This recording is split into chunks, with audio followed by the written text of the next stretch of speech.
Hello, everybody. Back here again for our vlog a day, and today is Friday the 6th, and today was a lovely day. End up with a nap in a Walmart parking lot, waiting for the sun to come up so I could work on the lights on my trailer and my wiring and figure out what happened with it so I could get up here to Iowa safely and without getting a ticket mostly. So went ahead, I don't know, probably got half an hour, maybe 40 minutes of sleep, something like that, in the back of the car until my feet get cold because it's like stupid cold up here already. It was lowest 39 that I saw according to the car thermometer, and that's not very conducive for sleeping very long, but it is what it is. So I could let the car run and leave the window down, but then I don't know, I hate doing that. So when I had sun came up enough, I could start working on the trailer. I was able to get it figured out enough that I was able to get myself back to Iowa safely. So I drove in the rest of the way. I'd left Florida at like 1 p.m. yesterday. So I got here, I think it was 3-ish or so, somewhere in there, Iowa time. So I think it was like 26 hours driving, something like that. It would have been total. So I went ahead and got here, hung out, talked to my aunt and uncle for a little while. But just the drive was pretty uneventful.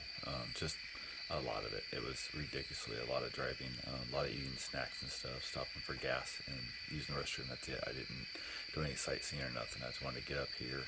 There was a snowstorm coming. Wanted to get here before the snow got here so I could drop the trailer off and whatnot. Did drop the trailer off here at the farm. Decided to head on in town.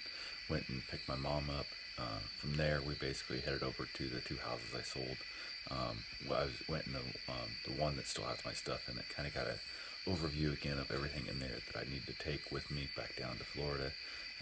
It wasn't, I don't know, there's stuff. It wasn't anything super, like, I wasn't expecting. There was more stuff than I thought there was, but I'll figure it out. So there's a handful of things that are going to be a problem when it comes to they can't get wet. So I got to figure out how to either put them in totes or do something with them. I might end up just bringing some of them down here to the farm and sticking them in the barn or something. I don't really care if they get dirty, if they get dusty and stuff. I just don't want them getting rained on or snowed on the way home in the trailer. So my trailer is clearly an open trailer.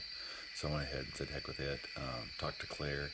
He said I can use their wiring tools and stuff. And they got a bunch of extra wire over at the barn, or their garage, I guess you want to call it, to work on it. Also, they bought themselves, I think it was for Christmas, for him and his brother, bought themselves a car hoist, so like a lift. So I'll be able to actually put my trailer on the lift and raise it up and then work on it from underneath instead of laying on the ground outside. So it's just so cold. So I walked in the house. It was super cold there. I didn't put a coat on until after I got here. I was out getting gas and I was freezing my butt off and on, but was not going to, just wasn't going to get the put the coat on. I just couldn't do it. I to force myself not to. So went ahead, got that all done, got the house figured out, kind of what I wanted to put in there. Drove around town, looked at a handful of different things, just kind of seeing what they're changing. Went down by the park. They put a whole new pool in. It's nice setup. It's impressive. It's just I don't know. It's not the same thing. So you got water slides and stuff. Kids are more into that now. Back in the day, you had to kind of learn to entertain yourself in the pool more than we are allowed to do.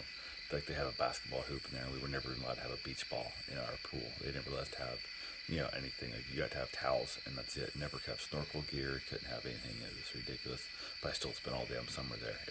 I don't know why. It was what it is. So saw a handful of buildings that are gone. Some new buildings that are up. So many businesses are out of this place. Like it's crazy.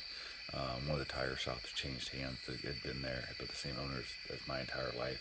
I don't remember ever being anybody else, and so that right there, he retired finally, and now it's new ownership. They remodeled the building, they put on new sidings, and they painted and stuff, and made it all. It's much fancier looking. So some cool things there. New, like, I guess, old folks home. I guess you want to call it like I guess not an old folks home, but like I don't know, like a low rent housing type compartment for elderly went in. Um, crazy stuff. They'd quoted everybody this price with government assisting, and every single person's went in. It's been like about 20-30% higher than what they were quoted. So I think they were trying to keep out the lower rent. They're trying to get people to pay full price, not the government subsidize it, and keep a little bit higher price person in there. So who knows? It is what it is. But yeah, just not a lot of stuff has changed. A lot of things have went away. I didn't see any new businesses that opened up. There's one that did open up here. They built body armor. That's new since I left. I didn't drive by it, but it's out in the old armory.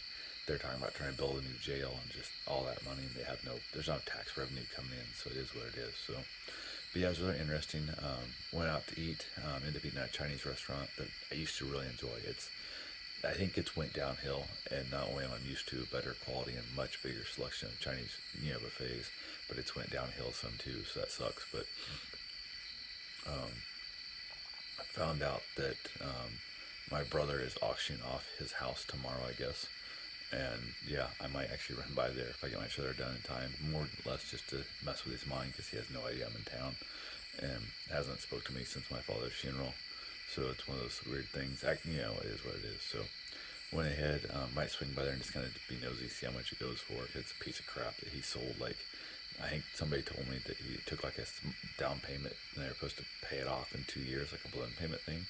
So they paid him a tiny amount of money down and then literally went in there, moved in there and trashed the house. And they were telling us, well, how do they know it? Like, they tore the house up. It was a dump, but it is what it is. So I don't know how you would tell the difference from what it was when they were there to what it is now. So who knows? Also, decided to go over to see my grandfather. Stopped by and talked to him for a while. And it was just, I don't know, it's one of those things I thought, well, let's see how it goes. And it's just, again, all about the superficial. Nothing really important. Nothing, nothing deep. Mentioned the 3 different times about how my trailer wiring got messed up on the way down here. And wondering if he was going to volunteer to let me at least park in his carport and get some, so I wouldn't have to get snowed on, or park in his garage, at least get a wind block and he has every electrical wiring tool you could ever need, and nope, not once. The one thing he did ask me if I used his chainsaw. He gave me a chainsaw.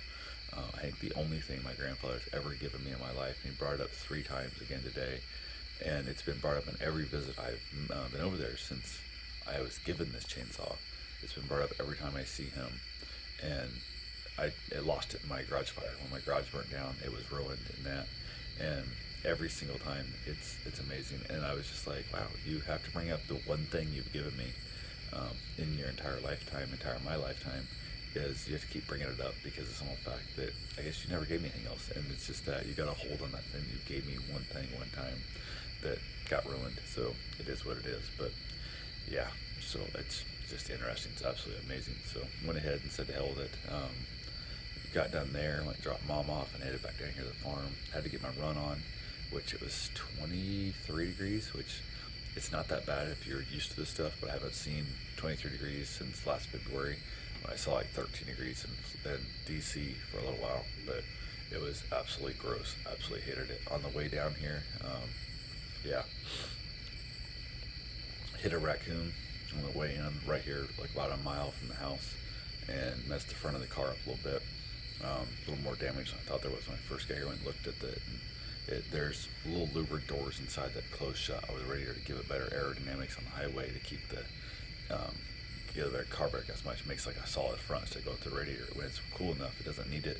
And then when in town, it'll open up to allow airflow through the radiator and whatnot. So that whole system's smashed out, and it's all gone. There's pieces. I picked up the pieces off the road and stuff, and I was like, well, I can glue these bumper pieces back in until I get where I'm going, but there's quite a bit more damage there than I thought there was. So I'll have to get it down in the shop and see if I can't get it fixed. Yeah, so much fun. Insurance deductible is crazy, so should be able to make it. It did bend the radiator up a little bit, so I got to look and see to make sure that doesn't form a leak or nothing, and go from there. But yeah, that's pretty much all I got for right now. I will talk to you guys tomorrow. Have yourself a safe, wonderful day. Thanks for watching.